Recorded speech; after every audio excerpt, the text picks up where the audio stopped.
Hello, my name is Dhruti Shah and I'm a journalist and author, and you're listening to the Us People podcast with Savia Rocks.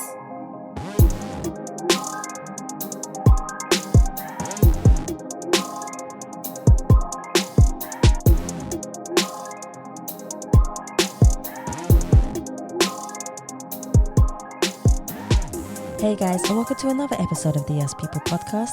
I'm your host Savia Rocks, and today I'm humbled to have Dhruti here with me, who is a BBC journalist, producer, storyteller and author. Dhruti, thank you so much for coming on the Us People podcast. How are you? Hi Savia, thank you so much for having me. It's like an amazing podcast. You've had such high caliber guests that I feel honoured and humbled. You can tell the London's already come into play here. But no, I'm well, thank you very much. Oh, thank you so much. It's really nice to have you. Even before, I need to let everyone know, because it's actually really, really nice. Even before me and Dhruti started recording, we had a conversation for at least a good half an hour, which was really nice. And we're talking about different things and stuff. But I really am humbled to have you on the show, and thank you so much for coming on. My first question for you is, could you tell us a little bit about your background, who you are as a person, and what influenced you to be the person who you are today? It's lucky I'm not having an existential crisis at the moment. I'm able to answer that. Well, no. So I am. So I'm in my late 30s. I am. You can tell by the accent. Apparently, I am a Londoner.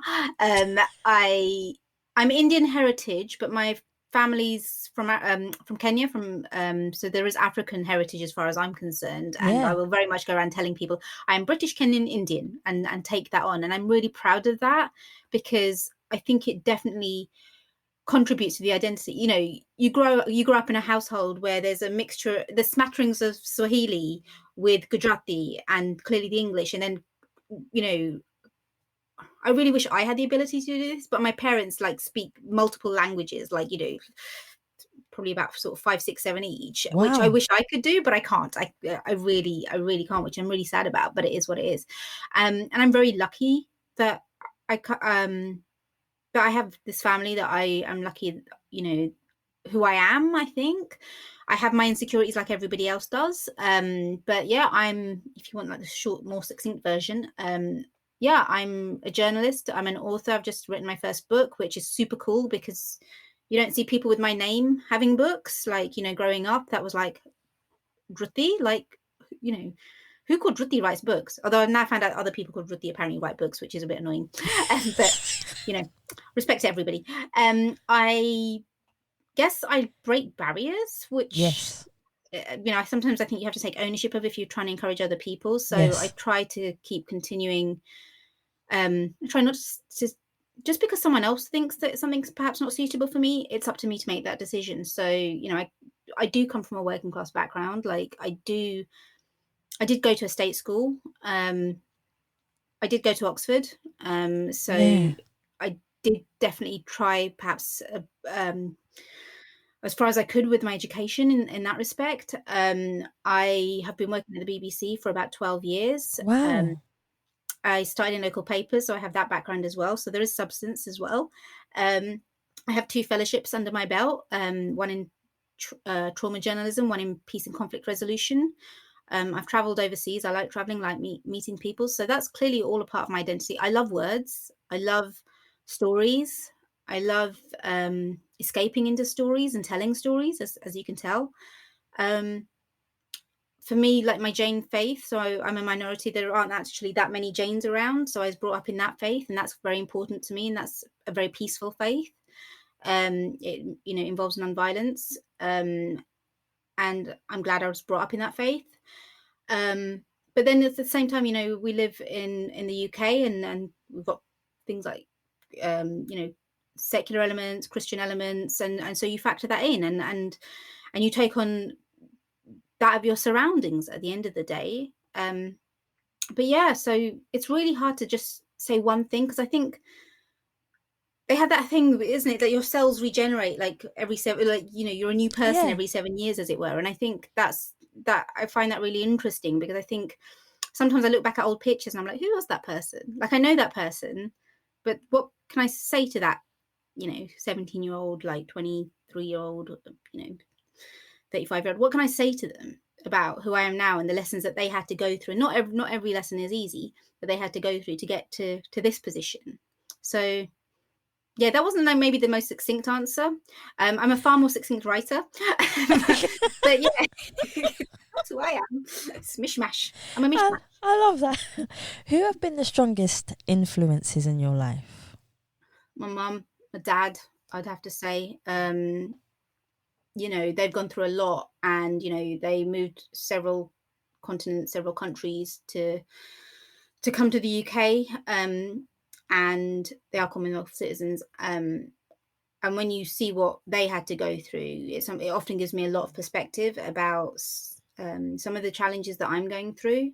Like, they are clearly the most sort of strongest people that I know. And what's really great in terms of my family, and my sisters are absolutely brilliant. Is that they show me what I want to look for in mentors and sponsors elsewhere in different parts of my life. So I've been very fortunate that because I've got such a strong matriarch in my family, in my mother, that when I went to Oxford, or when I started at the BBC, so two places perhaps I wouldn't initially have thought to have turned up at. Yeah. That I was able to go and spot matriarchs who played such a key mentor role with me. And I know now that when I go elsewhere in my career, in my lifetime, that's something that I will often need as a guiding force. So I'm very lucky in that was that I was not so much taught that, because there was never sort of look out for this. It was more that I had that exposure. My mum's, we're always about empowerment. We're always about, you can do practically whatever you want to do. I mean, if you don't want to do something, maybe you're a bit lazy at things, but no, it's more like, there's nothing stopping you from doing something. We're not gonna, and I think that's really important. Actually, I'm really grateful. Yeah. I haven't actually thought about that in a while, so I'm really grateful to you for asking that question, because it does remind me of my privilege in that respect, because not everybody has that. I like that. I like that answer. I like the fact that you came out with that. That was really cool. Thank you. What is it about storytelling that you find so important, especially within different cultures as well? How does storytelling help you as an individual, and how do you think it reflects and helps other people within different cultures and classes? It helps navigate a way. It helps navigate pathways, that if you can make a story out of something, or spot a story in something, that you're then able to sort of understand and put jigsaw pieces together, as it were. It also means that we can all communicate, and we can communicate what other cultures we're from, even if you're not able to have the same linguistic abilities, or the same languages. By being able to construct a story, you're able to move on. So here's one example. So when I was in Thailand for one of my fellowships, where we were particularly staying in a very student area because I was studying, I'd often have a bit of trouble because I'm vegetarian. I'm vegetarian where I don't, there are certain things I just sort of avoid. Like, I don't really eat eggs that look like eggs, which is a whole nother story, but there you go. And where I was very lucky, I think, is that I would go places and there was no English. So the menus, for example, would all be in Thai. And then it was having to factor in a way of coming up with a story that both I could tell, but the restaurant owners or the staff were able to be the recipients of, where we were able to have some sort of communication, some sort of dialogue, where I'd be able to eat. Yeah. And they were able to provide food that met my dietary requirements, despite the fact that they did not speak the English. And I did not have the Thai, sadly enough. Thai is an amazing language. It's a very difficult language, and I was not there long enough to be able to pick up, the terms that I perhaps would have needed. But you know what really is important when it comes to storytelling? Body language. That's also a key Yeah. part. So it's not just words. You're looking at a whole sort of component kit of parts. And a smile goes a really long way in cultures uh, where you do have that missing dialogue in that respect. And so, yeah, I was never in my all my time there. I was well fed in terms of being able to, with my smile, somehow we were able to sort of communicate that they realized that I was vegetarian, and Wow. couldn't eat any meat substances. Um, so that's where storytelling, I think, is really important. I mean, that's just a small, very personal example. But again, I'm very lucky in that I have the privilege of working for an amazing broadcaster, the most trusted brand Yeah, in the world, as it were, and being able to represent other people in terms of, if someone tells me their story, being able to then contextualize it, provide an impartial and more sort of balanced view of what's going on, and then putting it out into the world where, again, because of the level, the platform for which I work, you can see changes happen, you can see um, the story being out there, and people taking heed of it, um, and that really does drive home, again, that whole point about sort of the platform and the importance of storytelling, and the position it plays. In fact, today I was talking to somebody where they'd said, oh, we'd been able to contact a member of the public who got in touch with us, and although it didn't make a huge story, because it didn't, just by sort of us being involved and saying, look, we're looking into this, because they did have quite an interesting case where they were having severe trouble. uh, you know, it shed a spotlight on what was going on with them, and in fact then the situation was resolved, and it made a huge difference to their life. They were like a nurse. It made a significant difference to stresses that they were having, just by us even in the first instance having a look at it. And I think that's really important, like, being able to allow people to sort of tell their own stories, yeah, but again, being able to contextualize it, because you have to be careful nowadays, especially in the world of disinformation and misinformation. Again, I mean, saying that, that's also a really clear example of how people are utilizing stories and for their own purposes and their own agendas. And so it's important, how can you engage in conversation if you don't know what the tools are? that's true. That's where storytelling comes into play. What is it about? What do you look for when you're looking for a story? What stands out to you? What grabs you and say, this is what I'm looking for? This is a niche. This is excellent. What do you look for in a story? For me, the overriding force is it's got to make people think differently. It's I literally like that. got to do that. So bearing in mind that I've been doing journalism unofficially since I was about 8 years old. So this is a long time. Wow. So often I'm very lucky in that my gut actually now plays a significant role in terms of being like, I know straight away this is something to follow. And that has taken years to hone and train. But there are certain things where you have news values that you're following. Um, but to keep it as simple as possible. And when I run like masterclasses on storytelling, that's the thing that I try and um, hope would be the takeaway, as it were. Has this made you think differently? If it has, then clearly the story has been told in a significant way. So when you're looking for things, when you're looking to perhaps share items, or you're looking to read through something, read through and deconstruct an article, or a video, or a radio piece, has it done its job by making you think differently, by providing a different perspective, a new perspective? If so, then clearly it's an amazing story. You know, some of them will stick with you forever, some will only stick with you for a couple of days. It doesn't matter. The point is, has it made you just be able to sort of move on in a different way? And That to change me is your a big mindset. story. I like that. I definitely like that. How do you manage stress when it comes to your work? Look at your face. Raspberries. I mean, this is the thing, though. I think with stress, we go through ups. I mean, I think humans generally, we go through ups and downs, and you can come up with one coping mechanism, and then Yeah. you have to come up with yet another, because different stresses come into play, and so you have to then come up with a far more bespoke Yeah. way of dealing with it, depending on what it is. And for me, at one point, actually, like, reading was my sort of pure and utter sanctuary, and then there came a point where I wasn't actually able to read as much and as in depth as I would like, because it became more time poor. And so actually the reading element became more stressful, like just more sort of fiction. And so I had to be like, that's not a stress reliever if it's becoming stressful. Yeah. But what I do, and I find incredibly helpful is I do a lot of we're in such a digital world at the moment, and I do a lot of digital uh, storytelling, news gathering. But for me, it's really important to always have a notebook nearby, like an actual physical entity and a pen, and whatever's in my head, whether it's a doodle, whether it's a couple of words, whether it's a blurt out thought.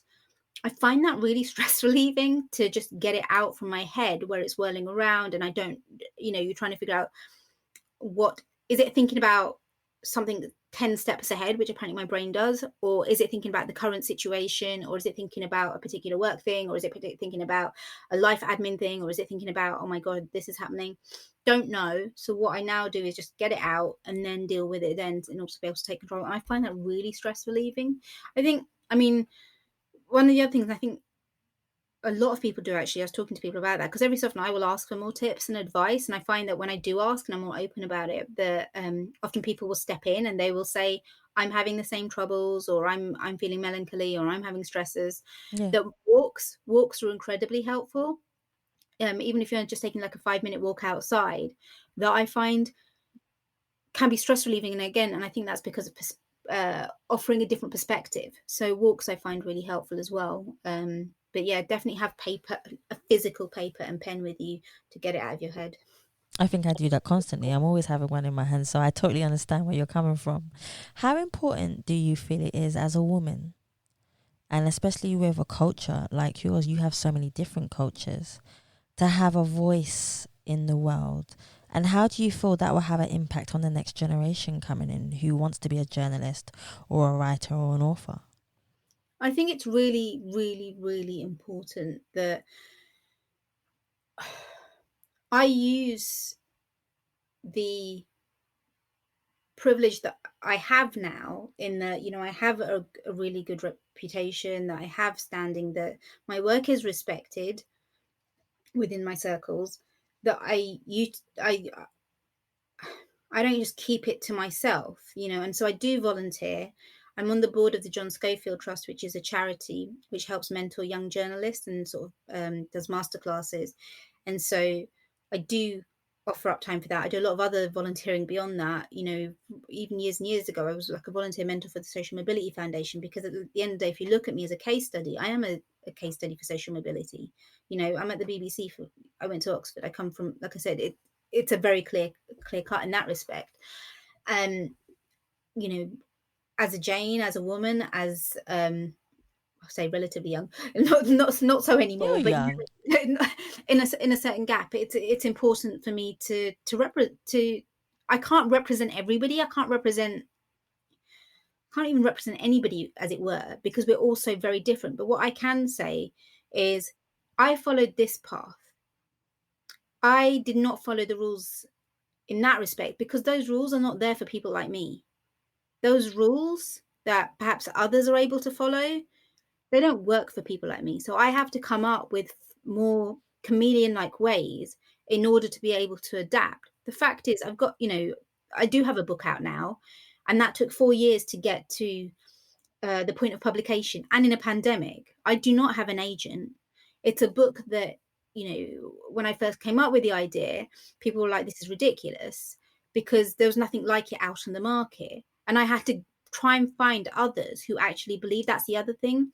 It's like showing people you're not going to be alone.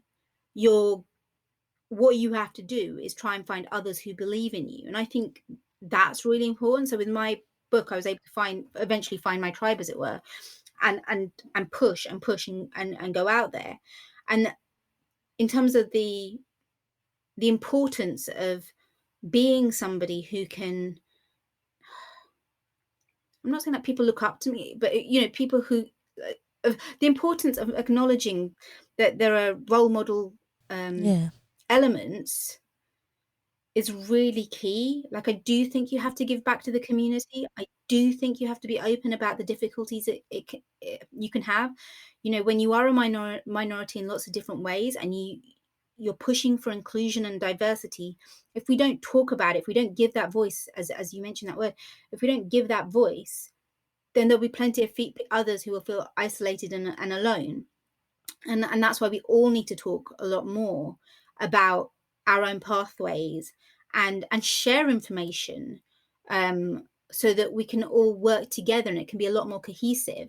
You know, we'll always have our own individuality. I will always be me. There's not going to be anyone like me, much like I'm not going to be somebody else. But at the same time, I would hope those who are coming behind, by extending, you know, a hand of friendship, as it were, a hand of like, you know, let me mentor, let me show you, it helps them. For me, I got into this pathway because I had people who showed me kindness. I had no connections. I wanted, I mean, I wanted to be a journalist, and I've learned in now that that was not an easy path to pursue. Not that, I thought it was going to, I was 8 years old. I thought I was just going to tell stories. And then it involves a lot more than that. And I think most industries end up involving a lot more than that simplistic view. Yeah. And not that I think you should ever I think it's important to have a degree of realism, especially when you're a teenager, for example, and embarking on a path, about how, for many people who perhaps are of color or are women, that it is a bit harder, and you have to really consider that in terms of how you're going to move forwards in your career. I always feel that we have to work twice as hard to be noticed.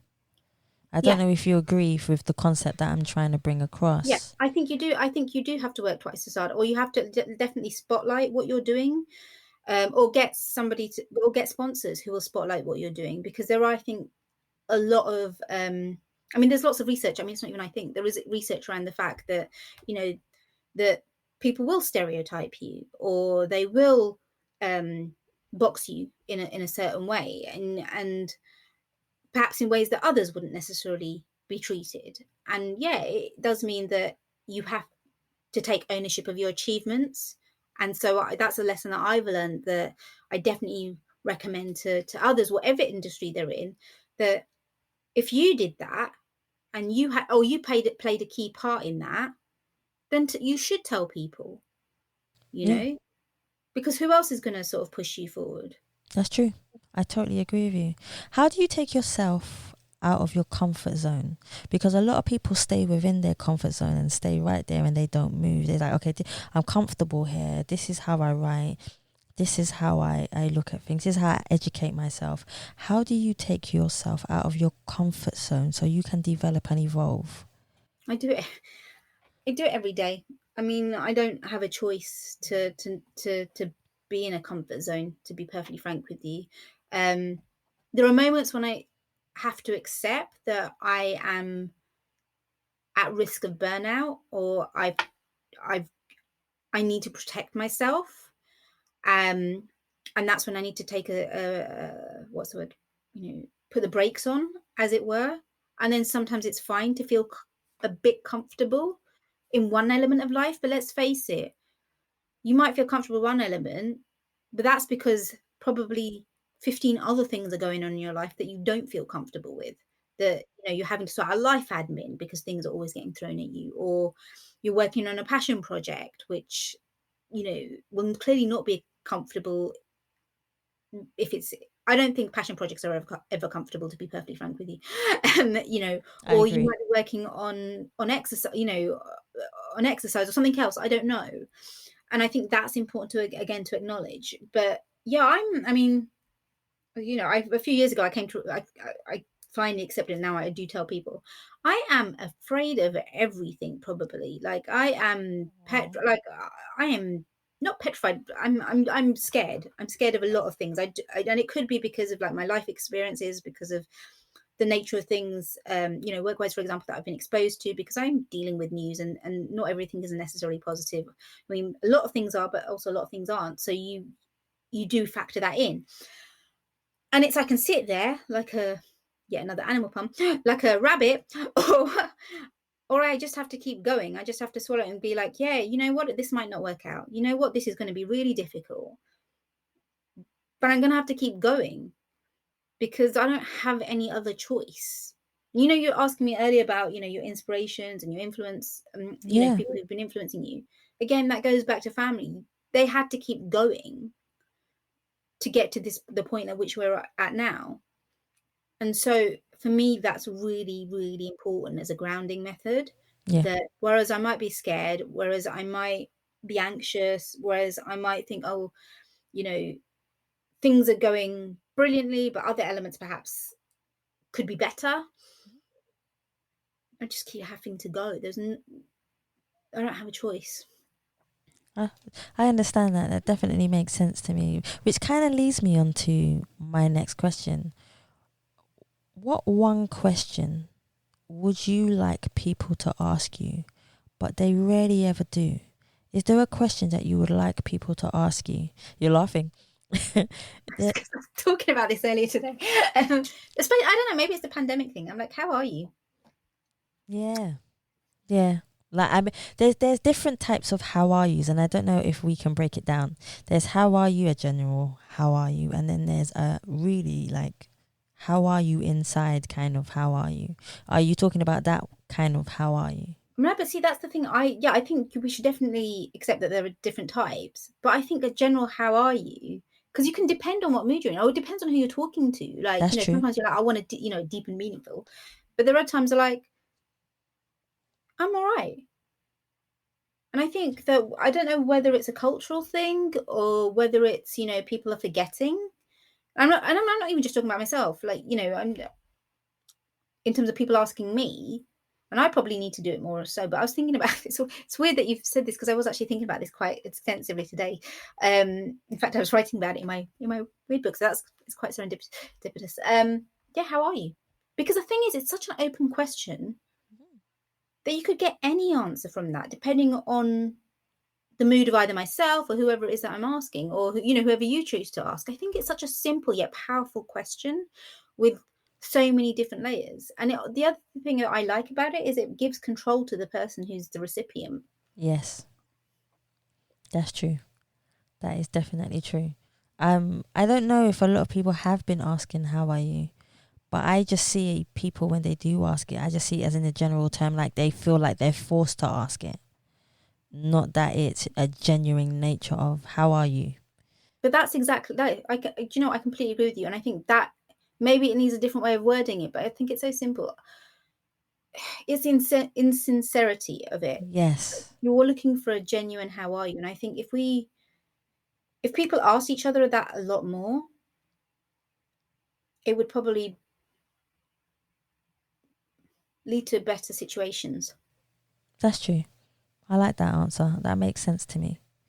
How do you motivate yourself to take action? If I had more sleep, I'd probably be more motivated. I I'm know how you feel. honestly, I'm constant. For me, accountability is really important, Mhm. and I have to think about the end goal and what do I actually want, or if not me, if like others. And that goes back to that making people think differently in all aspects of life. So that's one way of keeping motivated. So again, I'll just use the book as an example because it's most recent and clearly it's in my head. But like I said, it took 4 years from concept to publication, with many obstacles in the way, with many naysayers, and we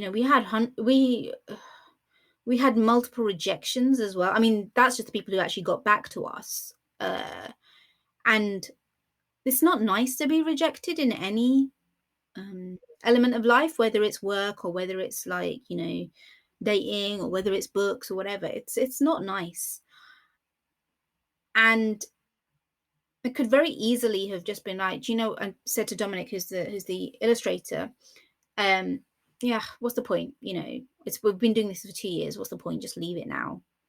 You know, nobody's interested, nobody cares. And in terms of the motivation, having that accountability that I brought Dominic on board with me on this journey, and he believed in it. That when I speak to my niece and nephew, that they really believed in it. So I knew it wasn't just something for adults, this business bestiary, this guide to animals in the business world, tidal economies, line economies, bear markets, cash cows. It's an illustrated guide that just didn't exist. And when I'd see my nephew, he'd always be like, oh, have you tried this children's publisher? Have you tried this? And so there's that element of accountability there, that there's no way I'd have felt good had it just stopped. I mean, what sort of lesson am I teaching? It wouldn't work. You've got to try to your hardest. And that's what kept me going in terms of that particular product. And the journey's not over. I haven't having to keep sort of tell people about it, because I want people to take it and understand, because we are in a post-COVID economy and money matters do affect everybody at the end of the day. I keep using this stat that I discovered, that only 1 in 3 people globally believe that they have the confidence to talk about financial concepts. That's not great. That is really not great at all, that the financial literacy levels are so low. I mean, that was before COVID happened. So who knows what the situation is going to be like now. And then you keep seeing on Google Trends spikes and stuff. So for me, it was like, this book is necessary because there's no other book like it right now, and so that's what kept motivating me, that it's like, it will be filling a need. And in a way, I've been vindicated. Oh, Dominic and I have been vindicated, because on publication day it became an Amazon bestseller. See, it is now on university reading lists. I've got like multiple pictures of kids who've like, their parents have bought it or whatever, and then they've opened up the package, including independent booksellers, by the way, being impartial, but they've opened up the package, and then the kids, because the illustrations are so strong, the kids have taken it and are just looking at the pictures. They don't need to know the words. They just need to not be scared of business concepts. So as far as I'm concerned, it's done what it needed to do. And I've got, I've got top economists saying, like, we didn't know some of these terms in here, and this is quite a fun book. So it's met that whole demand. And so in terms of the motivation, I feel clearly when I put my mind to something, it can work. And that's really important. But it's also factoring now, one of the other lessons learned from this particular motivation project is you have to take a breather at times when it is overwhelming and you are exhausted and fed up, because I'm sure Dominic was as fed up as I was on occasion. We're like, yet another rejection. Oh, still nobody wants us to, and then you go, but look what I just found. Oh my God, have you read this? There's like a new animal in the papers. Should we like go and try and illustrate it? And like this year when the pandemic happened, and fair enough, we had a book deal by that point, but we were like going, we have to get hamster calf in, because hamster calf means hamster purchase, and all this stockpiling that's going on, where you've got the toilet rolls that people are taking. Why don't we like do a little illustration and some like very witty, like very short definition, because that's what the book's about. And so what you've got now with that particular image is you've got a hamster in a trolley surrounded by toilet rolls with 2 toilet rolls in its mouth. So very simple illustrations, but yet we're reflecting something that's going on. And we know that stockpiling does happen, like, in this pandemic, in other situations. And so that means in this instance, people of all ages can go away and be like, oh, I've seen hamster calf in the news. Let me just quickly open my book. Oh, this is funny. What a funny picture. That's going to stay in my head. I'm going to remember the term. Yes. So that's how you brought it all together. I know that. Let's talk about your book more, because I'm actually liking the concept of hearing about it as well. So I'm going to put my papers down now, because I want to know even more about it. Talk to me about breaking down your book into different sections. Yeah. So originally we had like I was going through therapy when I first had the idea. So this is talking about sort of the sketching and the doodling. I was having therapy, and one of the things to get all the ideas out of my head, because I think it's really important that when you need professional help, that you try and seek professional help. And she's like, you've got a lot going on in your head. Why didn't you start sketching? At that point, I'd also started I'd taken on a relatively new role working in business, and I felt false imposter syndrome, to be perfectly frank with you, because although I'm really good at storytelling, I do not have an economics background. I'm not an investment, I've never worked in an investment bank. I don't have that history, as it were. And I'm with some amazing people who clearly know what they're talking about, who are able to sort of discuss these concepts, because they're immersed in them.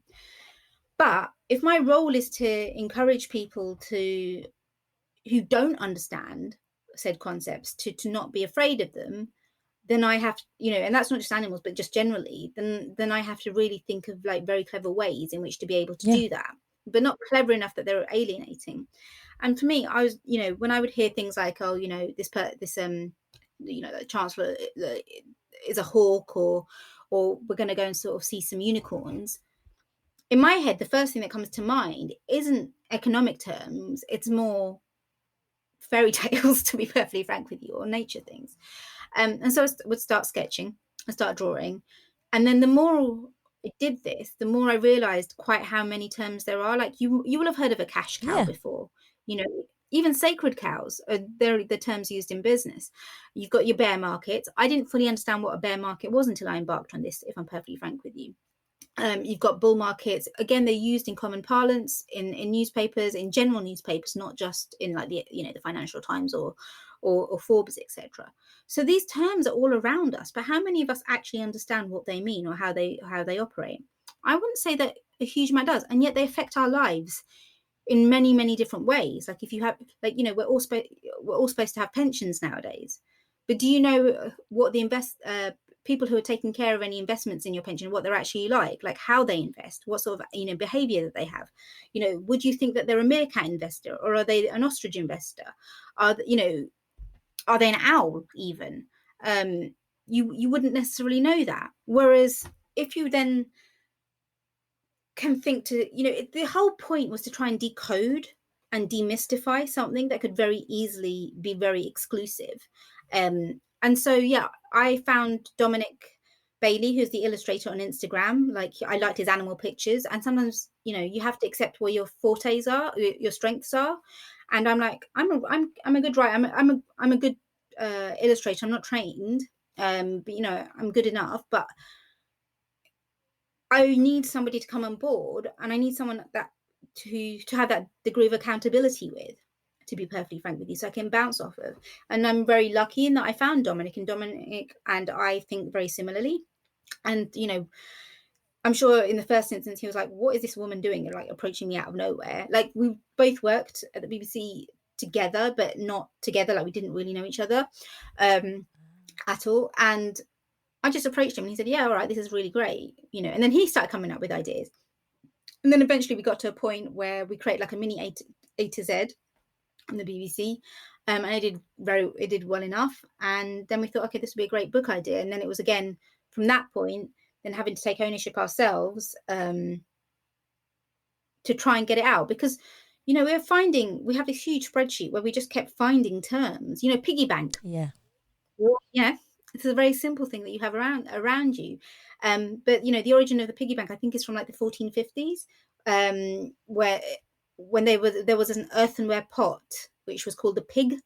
And so then when sculptors, I guess, would start modeling, they would use that term, the pig, which I think is PY.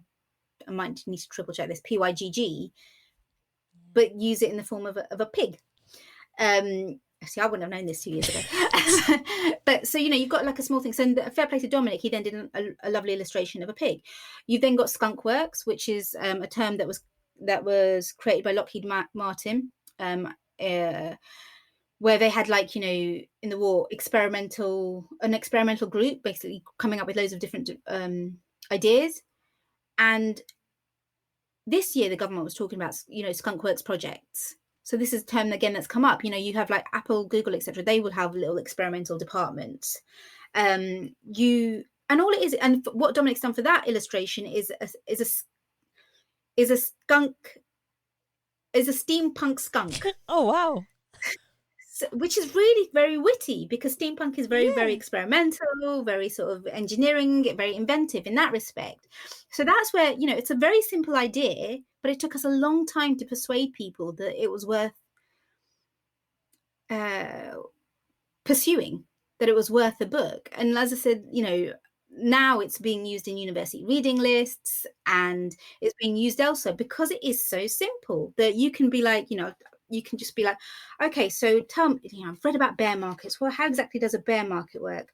And then you look at the bear, and then you'll read a little bit of the copy, and it's just a bit like, oh, a bear market happens because it goes down because a bear, when it's going to fight, it swats down with its paws. A bull is up because when a bull is going to fight, its horns, they go up. And that idiom goes back to, like, in, I think it's the 17th century, when the bears and bulls were believed to be pitted against each other. And doesn't that make it more fun than me talking about security deposits and stocks and shares and stuff? No, I don't care about that. But I do care about the fact that I now am finding business a lot more fun.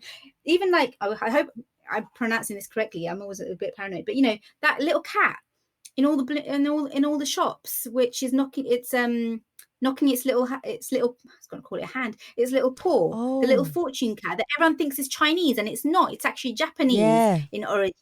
And it's like, the Maneki Neko, the beckoning cat. Yeah.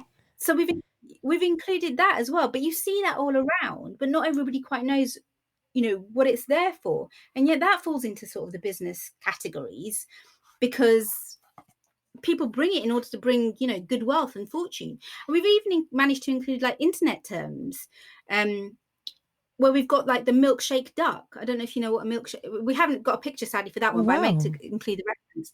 So a milkshake duck is when somebody gets into the eye of the they become a public figure, as it were. Maybe not like by intent, but and then people then say, perhaps look into their background, into their history, into their tweets, their social presence, and then realize this person who had been lauded as like this amazing person who's done something brilliant, absolutely amazing.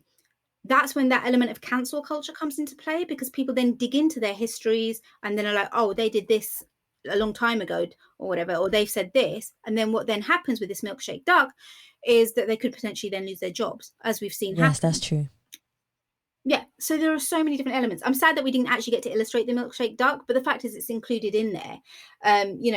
You're hearing about gold bug. So we did actually illustrate a gold bug, a very simple illustration where it is a gold bug. And that's like an investor who is very much focused on gold. And you're going to hear that a lot more, especially like, with the pandemic and stuff. So there are loads and loads of different things in here. Like, meerkat investors, they always got their head they're always standing up. If you think about a meerkat, they're like, what's he doing? Oh yeah, head up. So it's being well nosy because it wants to investigate what's going on. Makes it fun, does, actually. Now that you've given me all these terms, I can't wait to get it. Now you've given me all these terms, I'm like, when you think differently, and that's how my mind is working after you've told me all these terms, because for me it was just like a complete blur. I'm going to be completely honest. It was a complete blur. Some of them because you've seen them when you go out and you're walking around and stuff. But when you understand the terms, you're like, oh, that's what it means. So that's how I feel right now. Yeah, it's that light bulb moment. It's it's like that whole, oh, I can think differently. We're not, the intent isn't to make people feel stupid or thick. Yeah. It's more like, whoa, so this is interesting. I'm sure people have that with maths. I wish I could find maths interesting. I really wish I could, that I could find a concept which helps me find maths interesting, because I know people who see maths as play, and I really wish that I had that ability to be able to see maths as play. I don't have that ability, sadly, but I know that other people think, how is she able to see words as play when they don't necessarily see words as play? That is really, really true. Funny you said that. Maths is actually my favorite subject. You probably see it as play. I wish I had that. I once, like, my friend just would explain. He's like, but it's so much fun, and I'm like, I don't hate it. I don't hate it, but I don't understand. I don't have that. Clearly, I've never been able to access it in that way. And I really hope one day that I stumble across something, or someone creates a tool which will help click on that part of my brain. And I hope with my book that helps people when it comes to business. And that's why I'm super proud of the pictures of the children that have been sent to me, where, like I said, they just have grabbed it and are like just looking at the pictures, because that moment that they're able to then start reading it properly, they're not scared. They're not gonna be like, like teenage me, oh, business studies isn't for me. When at the end of the day, everything is a business. That's true. and it's just about how acquiring that knowledge, and that's why financial literacy is so important. That is really, really true. I agree with you there. What's the best advice you have ever received from somebody that has helped you in your life? It's not from somebody as such. It's be kind. Yeah, that's my motto. Yeah, it's It's be such a kind. simple term, but it has so many methods to it and so many actions as Yeah. well. Yeah. What I have been reading, I mean, what keeps coming to my head, especially in the especially in more recent months, is Maya Angelou, and the quote Ah, about, people will forget what you've said, but they'll never forget how you make them true. They feel. I yeah. might have mis No, it's quoted that. right. Yeah. It's, It's like I might have I might have slightly paraphrased, but that element, I've been like thinking so much about that, yeah. and I think she really hit the nail on the head with that one, because you do think about people on occasion, but it's that feeling that sort of sticks with you rather than words. That's true. It's that compassion or kindness, like you were saying, or that just taking time out to sit with me and have a conversation. It's the feeling. Yeah. Yeah, definitely. What would you do differently if nobody was judging you in the world? Because we're constantly getting judged. And I believe we had a conversation, I think, just before we started recording, I think, about Yeah. judging. But Yeah. what would you do differently if nobody was judging you? See, that's difficult, because I think even if you did something differently, there would be somebody judging. There'd always be somebody judge. What would I do differently? I try not to have regrets with anything that I have done. Mm-hmm. Like, if mistakes happen, yeah, they might not be ideal, but I have to keep going and I have to try and learn something from it. I think, what would I do differently? I wish that I was better at a younger age at coming up with more tools to equip me with confidence. Um, when you're different, when you don't blend in, because I think that would have perhaps made me a lot more stronger. Um, as I grew. Although saying that, I mean, it's hard. I mean, yeah, I don't regret it, but I think you definitely see a difference between more confident kids and how they sort of how they proceed in life, and ones that perhaps shyer and don't feel that they have that confidence, as it were. I mean, for me, I was a really shy kid. I was a child that would be going to weddings and sitting in the corner and reading my book. I had a book everywhere. It was pretty ridiculous. Oh, And even my family was like, she's reading a book again, which is great on one hand, because as I said, it completely expanded my vocabulary, made me who I am. But on the other hand, I was so engrossed in my books that I was too shy. And that is something that, I think when you're younger, it's important to have that that ability to not want to just hide away and read your book and escape in the words and the fairy tales yeah. and the and Thomas, Thomas Mallory and King Arthur, and that it's like just being a bit more grounded in that respect.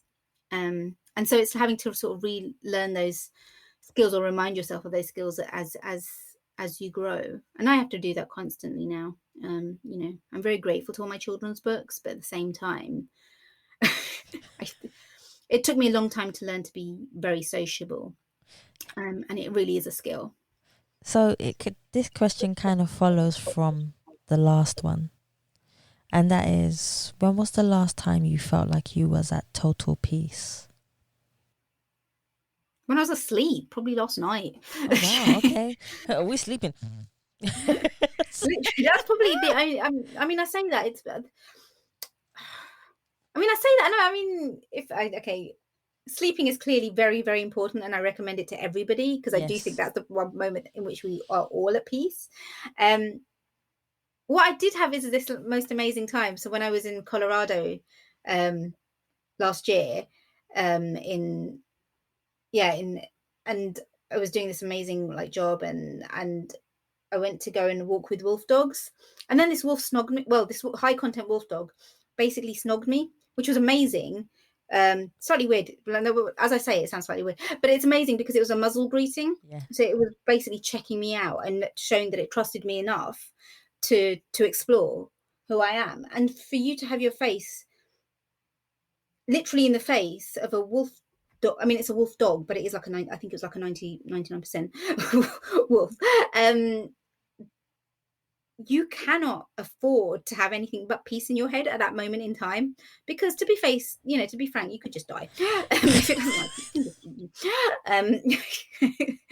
let's face that.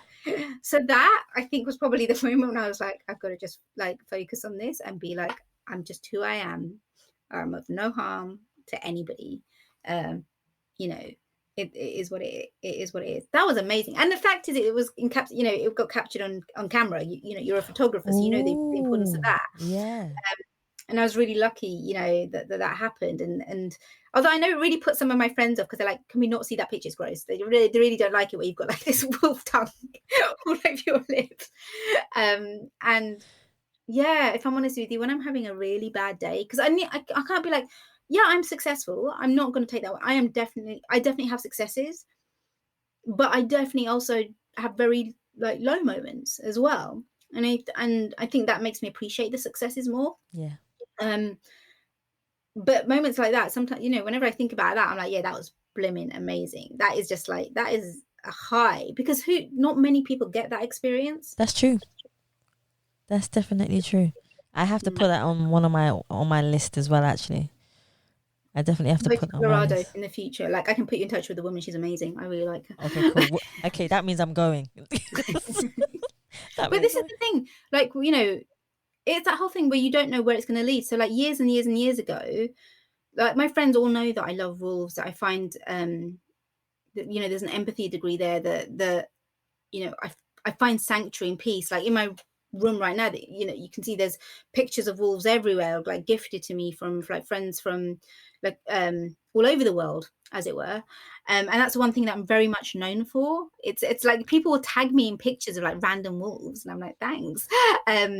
And in fact, like when I went to the US, like within like a week, 2 weeks, one of the guys that I was working with in my team was like, I've got a gift for you. I'm like, okay. And he's like, gave me this book to read for my time in the US of like wolf behavior. We'd only met like 2 weeks previously. But how many years ago? It would have been 10 years. Yeah, 10 years. So about 10 years ago, like my school friends, my close group of school friends, for my birthday, they got me the experience of wolf. These are wolves. Wolf walking in Reading, because they used to be the UK Wolf Conservation Trust, and they did these sessions. You could be a wolf keeper for a day, and I was like, oh my gosh, nothing's going to top this. And you had to be really careful, and you had to clench your fingers so that they didn't look like sausages, so that they wouldn't, like that they would trust you when you were like going to their, going to the noses, as it were, and being like, hi, this is who I am, And for me to be like, that happened like 10 years ago. And then most recently, I was like, and next is pure, well, not then, they weren't not pure because they're wolf dogs. You couldn't put a wolf, it's very difficult to put a wolf on a leash. These huge creatures that I've dreamed about since I was a child, to be up close and personal with them, and to have them trust me, man, that is peace personified.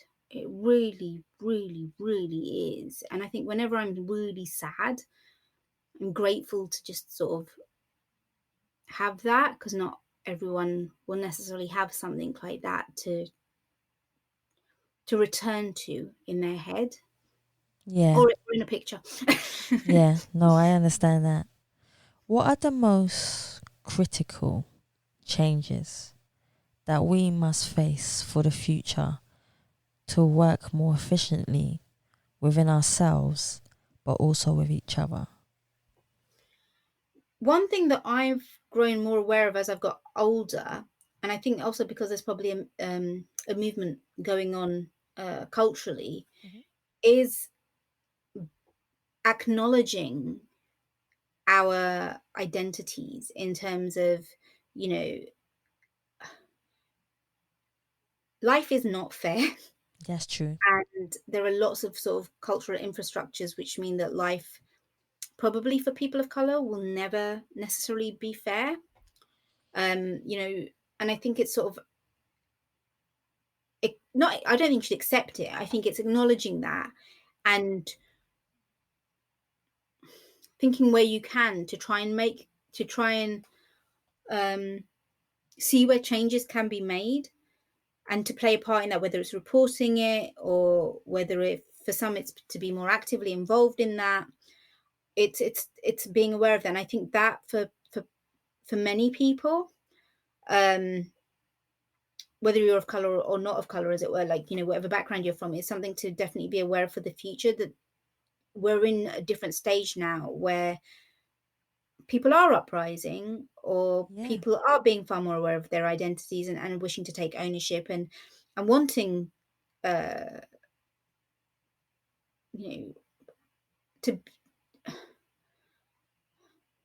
wanting people to be aware of that, you know, for things to not be hidden, for for for changes to be made. And I think that's something to consider for future, that, you know, now that it's a lot more in the open, that people have to accept it's in the open and move on with it, instead of pretending that, you know, differences amongst race or differences, you know, amongst genders or, you know, anything else don't exist. Like, I think intersectionality is really becoming more and more that's prevalent true. and more important when we're having conversations, whatever industry you're in. And that's something I've definitely been more aware of. Like, you know, I definitely end up in places because of my merit, but that's not to say that I don't think about race. Yeah. I think for us it's race and, like I always say, culture and color. I'm about knocking down doors and opening new windows and doors, so that if I open a window of opportunity that was hard for me to get into, but I managed to get there, it would make the next person behind me's life a lot easier to be able to knock down that same door and get in, so that the next person it'll be even easier. And if you keep that cycle going by knocking down these doors and these windows and opening opportunities to different people of different colors and races, a lot more people will be able to have an opportunity in life that they didn't expect would happen. I completely concur with that. I think it is important, and that's what, you know, in terms of having visibility and having that voice and utilizing that voice Yeah, in, you know, whatever way feels comfortable for you is really, really important. Like, I could quite easily just focus on my own stuff and not get involved in so many different, you know, elements. And that's not me. That's not who I want to be. You know, you need to bring other people on your journeys. yeah. You cannot do it in isolation. I think that's what makes the journey even more beautiful, is when you have people with you. It's beautiful doing things by yourself, yes, but it's even more beautiful when you can say, I've brought people into the opportunity or my world so that they can achieve. But yeah, that's the thing. It goes beyond that. It's more about, you know, you don't even think. I think comes to a point where you're like, yeah, you know, I say take ownership of your achievements, because I do think that, because Yeah, it's hard. It's really hard to have these achievements, you know, and you often have to go through a lot more hoops than other people. So when others behind you do achieve, that is the best feeling. You end up you know, you end up going like, my achievements, they pale. They, you know, I did well for that time. It was a great context, and no one can take that away. yeah, But this is amazing that they have done this. And not that I was able to help, because, you know, it's their achievement, but it's just like, I'm glad I did what I did to try and open a door or whatever, even if it was difficult. And I think when you're, because there are people above, definitely above us, who have been opening doors for us, you know, yeah. I'm very grateful for that. But it's tiring, and if it's tiring for us, oh Lord, it would have been really, really tiring for them. Of course. Those who are, in front of us. But as you say, if it makes it easier, that's no bad thing. The only thing is we do still also have to always protect ourselves and, as I said earlier, take a break change on occasion, because you don't want to burn out. That's I true. think And we're probably more likely to burn out because we have to factor in so many extra elements. that's true. That is really true. And it's just funny you say that, because all this week I've been hearing people talk about burning out and not using too much of your energy, because once you've burnt out, your health is the most important thing you have. You can make all the money in the world, but if you don't have your health, then what is the money or power or title that you have worth? But yeah, that's exactly it. So for me, mental health is incredibly important in terms Yeah, of, so I have this fellowship. I have a fellowship in trauma journalism, and that involves discussing trauma. That involves looking at our contributors. That involves having being aware of other journalists and storytellers and the toll that it can take on them, as well as making sure that we're taking care of the people who are giving us the privilege to tell their stories. And so I'm involved with the Dark Centre for Trauma and Journalism. I try and be involved in that community quite heavily, because I think it's really, really important that people like me, people like others, that we are able to engage, and that we do make things less taboo that's for true. others. Yeah. So I will be open and say, yeah, actually, do you know what? Looking at beheadings or looking at deaths, or having contacts killed, yeah, it will actually take a toll on you. If I'm perfectly frank with you, constantly talking to people about difficult subjects. Again, it's a privilege, but at the same time, you do have to be aware that it it's not easy. That you're taking in a story and you're then sort of processing and then telling it, and it's really key. For me, I know by me being open about the fact that it's something that there are mechanisms and there are definitely tools in place, and there's research around, amazing research Yeah. that others, whether it's younger generation or my peers, have been able to feel more confident about discussing mental health challenges.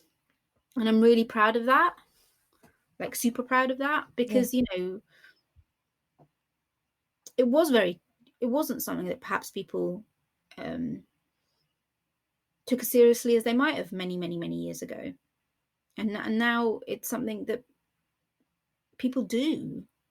But at the same time, there is that degree of, like, you don't want to take away like any shame or whatever. It's not nothing to be ashamed of when, if mentally you're tired or there is a challenge going on, if the surroundings are like that. And I think that's really important for us to talk about. There are so many people. I was talking to someone the other day, and they didn't want to. They were in denial that they needed a therapist. And I said, why do different cultures deny the fact on whether or not they need a therapist? And then when you said it, I was really proud of you for saying it, because you just said, yes, I had a therapist and they helped me. Do you understand? So for me, that's a plus. You are open about it. I'm still crying. I'm still trying to come to terms of why people deny the fact within different cultures that they don't need a therapist, or they don't feel they need one. It does happen, but that's the thing. The more dialogue we have, the more conversation we have. Exactly. That's when it becomes more like, okay, this isn't something that is perhaps that others have. That you know, if Druti's had to go and seek help because she's gone through a lot, then I'm also going through a lot, my own challenges, but there's nothing to be ashamed of, like, in that respect. And for some people, do you know what? They don't want to do it. That's up to, they have to be the ones who make that decision. Exactly. That's up to them at the end of the day. But what you're doing is, again, it's like we were talking about, it's opening a door and just saying there are options around for you to consider. Just please factor that in, because we are in very unusual I can't say we're in an unusual world. My Circumstances industry, or it's an times. unusual. It's very. It can be very high pressured. Yeah. And so it's important to be aware of that, I think. What would you like your legacy to be in the world when you say, I'm done? What would you like people to think and feel about you? So I actually live, like, maybe it's my Jane favour. I tend to live pretty much every day, despite having hope and faith for future years, as if, if I die tomorrow, I'm so miserable. But if I die tomorrow, have I tried my best to leave behind a legacy? I actually think like that. Like, have I, that whole thing about making people think differently? Yeah. That is what that's what I want. Like, so if I did, if they use that term in Indian culture, you're like expired. But if that's it, I'm not sad because I know that I've made people think differently, and that all my role now is just to keep following that purpose, whether it's in journalism or a different industry or whatever, because our careers are all over the place. It's I've done that, and I just got to keep doing that. And as long as I stick to that particular path, I think that's what will keep me going, even when things are tough or confusing, and I'm trying to navigate. Have I done that? Yeah. So yeah. That sounds good to me. That's definitely something that I've definitely thought about a few times as well. So having these conversations with any guest, I feel is important. And I always say this, even before I end the podcast, if it wasn't for people like yourself coming onto the show, I wouldn't be able to have these conversations to educate other people and make them think differently, just like what you're doing in your role of work. So with that within itself is great. What advice? I've only got 2 more for you, but what advice would you give to people out there about being positive, about having some kind of support mechanism, even if it's them supporting themselves to do what they're doing anytime they're feeling low or they haven't got much energy to do things? What would you say to push somebody, to tell them to keep going towards their dream rather than stopping? Because we all feel stagnant sometimes in life. We really, really do. But what would your advice be to them to help them to push forward and to be positive? I would say to put into place measures that make you remember that you're not alone, because I think that's really, really important, because you can end up feeling alone, whether it's through the fact, you're not pushing, it's not maybe going as quickly as you would like it to go, or it's perhaps diverted in a way that you were never expecting, or perhaps it has fallen flat for a bit, which is absolutely normal because you do have peaks and troughs. But having something, or being aware of the options so that you don't feel alone, I think are really important. So even this, like, we are in places where, actually, do you know what, there are people who perhaps don't have, or don't believe, or don't feel that they have a social support network in that respect. But there are the Samaritans. There are phone numbers that you can call. There is talking therapy if you're in the UK through the NHS. It is delayed. There's no denying that, but there are like lines that you can speak to. And then there are places where you can reach out and try and join. It's harder now because a lot of stuff, because of us having to have gone through the pandemic currently, what's been recorded, join up for meetups like the virtual ones. Yeah. Sort of see that there's different people around. I think that's important. Like for me, where those chance encounters have dissolved, as it were, they're much harder. It is about making deliberate encounters with strangers. Like a thing that, Savia, I'm grateful that you were like, here's my podcast, and I listened to it, and I was just like, this is really interesting, and I'm learning lots, and that we've been able to virtually meet. In an ideal world, it would have been face to face, but we're in strange circumstances. And I think that's important. It's being aware of that, with family and stuff, like connect with them. Even if you're having a stall moment in your project, okay, fine, accept that energy is not happening, and rather than frustrate yourself, message an old friend that you haven't perhaps spoken to in a little while, and be like, how are you doing? Are you okay?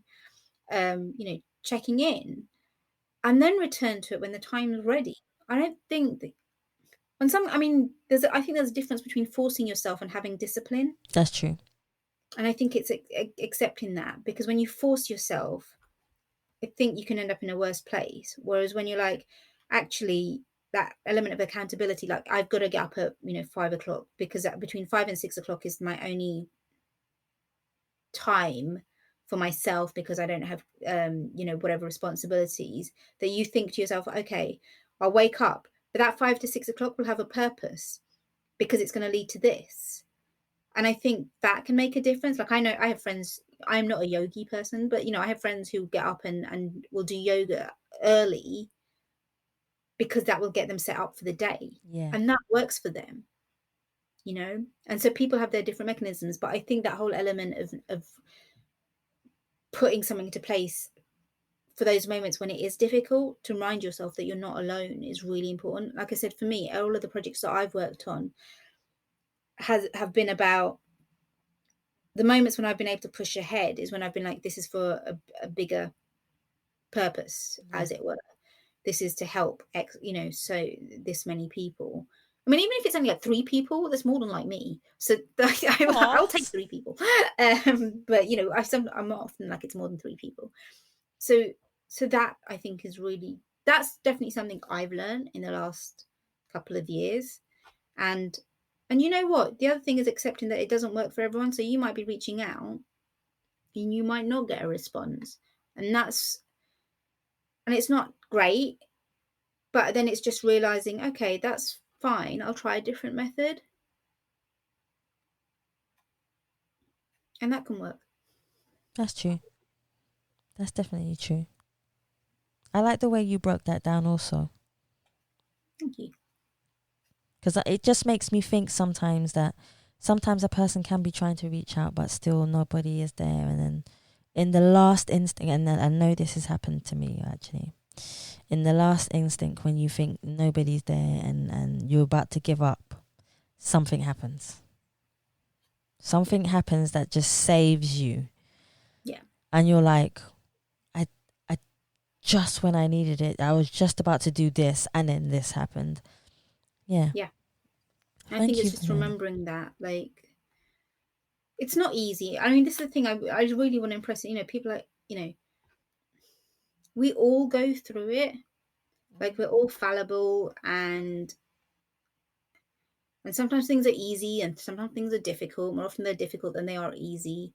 But for those highs, those like, wow, I've done this, or wow, I'm smashing out the park, or wow, with all my, like, with a huge group of people or whatever, there's a lot of work going on behind the scenes where things can be lonely, things can be difficult to get to that point. That's true. To make sure that your group is cohesive and that you've pushed towards it, to make sure that you have put in the work, even though it's tiring, but because you believe in that end goal, to accept that there will be rejections, but it doesn't matter, because, well, no, it always matters. I'm not gonna say it doesn't matter. I can't, that wouldn't be fair. But then you still have it in you to pivot elsewhere, because you shouldn't sort of rely on one thing. I think that's also really important, actually. Yeah. That, if you rely on one thing, put your eggs all in one basket, I think that's really unhealthy. Like, because if that basket breaks, your eggs potentially will get smashed. Whereas if you've got lots of different, I mean, they talk about pillars, I think, and stuff. If you've got lots of different elements, that's really, really important. So, I mean, I'm not a therapist or anything like that. I just think from my own lived experiences, these are things that have made me probably quite rather resilient. Yeah. And if others can learn from that, that's no bad thing. See? Yeah. And my last question for you is, you ready? I'm always ready. I know, I can see it in your In face. perpetual, I can see in your face. mode. I can see it in your face. Where can we find you and all your social medias? And if anybody would like to buy your book, download your book, get in touch with you, where can they find you? She has the biggest grin on her face, so I know she's ready for this. I was like, I'm everywhere. This is so I have a portfolio website.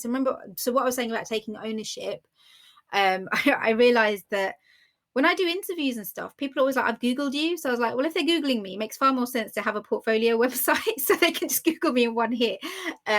So yeah, I have a website, which is www.dhrutisha.com, which is DHRUTISHAH.com. And then I'm on Twitter at Dhruti Shah.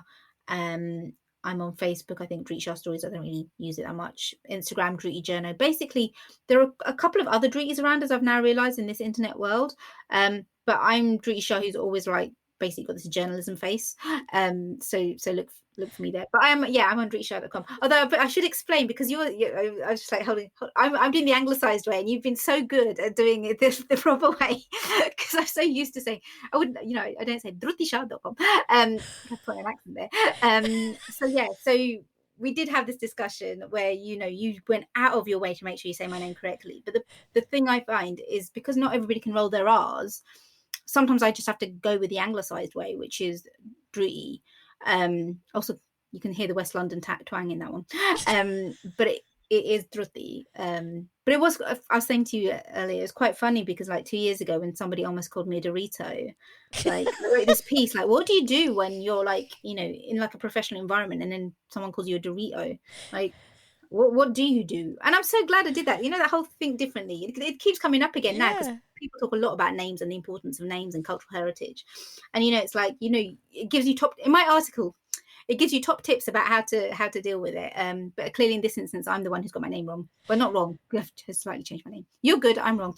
No, God, I've gone mad. Anyway, so the website is www.dhrutisha.com, and it's got like a DHR, because that's trouble with. Yes. Yeah. Cool. We're just putting not Dorito. I'm sure you'll find me. Dhruti, thank you so much for coming on the Ask People podcast, for sharing your knowledge and your wisdom and your kindness. I want to thank you so much for coming on. Thank you. Thank you for having me. It's a really good podcast, and I appreciate you giving me this opportunity. So thank you. No, you're most welcome, guys.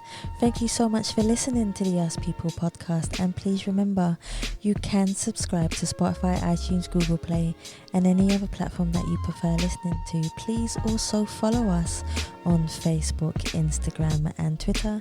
And you can also donate to the Ask People podcast by simply going to the Savia Rocks website, or just typing in paypal.me/Us People podcast. Thank you so much for listening. Stay happy, stay positive, and as always, please continue to be kind to one another.